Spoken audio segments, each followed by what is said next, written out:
জনাব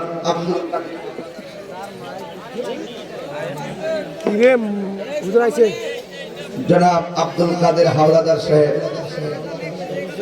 তিনি আজকে দুনিয়া থেকে বিদায় হয়ে গেছেন। ইন্না লিল্লাহি ওয়া ইন্না ইলাইহি। তিনি লিখতেন খুব দারুণ কথা। তিনি আমার বাড়িতেও আসছিলেন। তিনি আমাকে একটি মায়ের গজল তিনি লিখে দিয়েছিলেন। এই গজলটা আমি গাইব বলে উনি আমার ইনবক্সে এখনো দিয়ে রাখছেন, কিন্তু আমার ব্যস্ততায় আমি যেতে পারি নাই। লোকটা তৃতীয়বারের মতো স্ট্রোক করে হসপিটালে ইন্তেকাল করেছেন। বলুন না ইন্না লিল্লাহি। আমার দাদুভাই বলে ডাকতো, দাদাভাই ডাকতো। আল্লাহ যেন তাকে জান্নাতবাসী করে বলুন আমিন, আমিন। তিনি একটা গজল লিখছিলেন। এই গজলটা আপনারা শুনছেন, আমি গাইলেই বুঝবেন যে কোন গজলটা তিনি লিখছেন আর কোন গজলটা সারা বিশ্বের মানুষে গায়। বাড়িওয়ালা নাই রে বাড়ি নাই রে দুনিয়াতে, বাড়িওয়ালা নাই রে বাড়ি নাই রে দুনিয়াতে। তিনি লিখছেন, এখন তিনি বাড়িওয়ালা, তিনি চলে গেছেন, এটি পৃথিবীর নিয়ম। কিন্তু এই গজলটা জীবন থাকবে, ওনার জন্য দোয়া করবে। কথা বলেন ঠিক কিনা? সবাই বলেন বাড়িওয়ালা নাই রে বাড়ি নাই রে দুনিয়াতে, বাড়িওয়ালা নাই রে বাড়ি নাই রে দুনিয়াতে। চোখেরই পলকে তুমি হতে পারো লাশ, চিরতরে বন্ধ হবে তোমারই নিঃশ্বাস। চোখেরই পলকে তুমি হতে পারো লাশ, চিরতরে বন্ধ হবে তোমারই নিঃশ্বাস।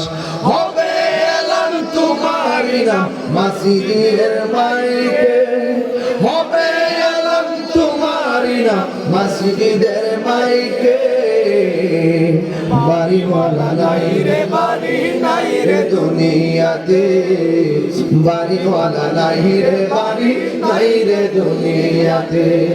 যাদের সাথে চলতে তুমি দিবানিশি, জানা যায় শরীক হবে তোমার প্রতিবেশী। ও সজনে হারিয়ে যাবে,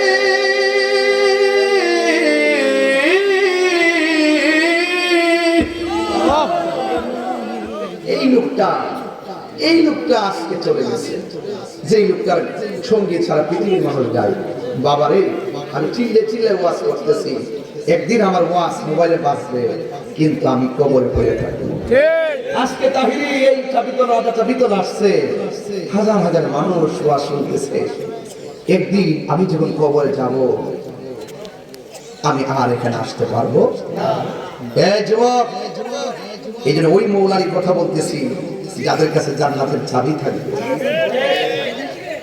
যাদের কাছে জান্নাতের চাবি থাকবে। নবী হলো, আল্লাহ হলো খালিক, নবী হলো জান্নাতের মালিক। আর গেইটে থাকবে চারজন। খাতুন জান্নাত মা ফাতেমা জোহরা রাদিয়াল্লাহু তাআলা আনহা, শের খোদা মৌলা আলী হায়দার কাররার মুশকিল কুশা মৌলা আলী রাদিয়াল্লাহু তাআলা আনহু মুর্তজা, মা ফাতেমা জোহরা, ইমাম হাসান, ইমাম হুসাইন। যারা জান্নাতের গেইটে থাকবে, তাদের সঙ্গে থাকতে গেলে দুনিয়া থেকে তাদের জন্য ভালোবাসা নিবেদন করতে হবে। এই জন্য ফুরাতের প্রান্তের মানুষরা বুঝতে পারছে আল্লাহ প্রিয়তম মাহবুব বান্দা কারা, কাদের ডাক আল্লাহ শুনতে পারে। এটার নামই উসিলা। যেরকম সুবহানাল্লাহ। একটা জবান বন্ধ রাখবেন না, অনেক গুরুত্বপূর্ণ আলোচনারে বাজান। ওই লোকগুলোর কাছে যাইয়া মৌলা আলী রাদিয়াল্লাহু তাআলা লাঠি মুবারকটা মাটির মধ্যে দেইরা আমার আল্লাহর কাছে ডাক দিয়ে বলে, আল্লাহ এই মাটি গাল্লাম, লাঠি গাল্লাম মাটিতে, তুমি পানিটাকে মাটির নিচে ঢুকাইয়া দাও। যেই মাত্র পানিটাকে মাটিতে রাখলেন, 2 ফুট পানি সেকেন্ডের মধ্যে কমে গেছে। সুবহানাল্লাহ। আরো বড় করে বলেন না সুবহানাল্লাহ। এবার আরেকবার কি করলো, আরেকবার তিনি লাঠি মুবারকটা নিয়ে মাটির মধ্যে গেড়ে দিলেন, আবার কয়েক ফুট পানি কমে গেছে। এবার ওইবারে ফুরাতের প্রান্তের মানুষগুলো মনে মনে কর যে এইভাবে লাঠির গাড়াগাড়ি শুরু করছে, যদি এইভাবে পানি কমতে থাকে, আবার পানির অভাবে আমরা মারা যাবো। কিন্তু এবার একটা কিছু করার দরকার। সব ফুরাতের বাসীরা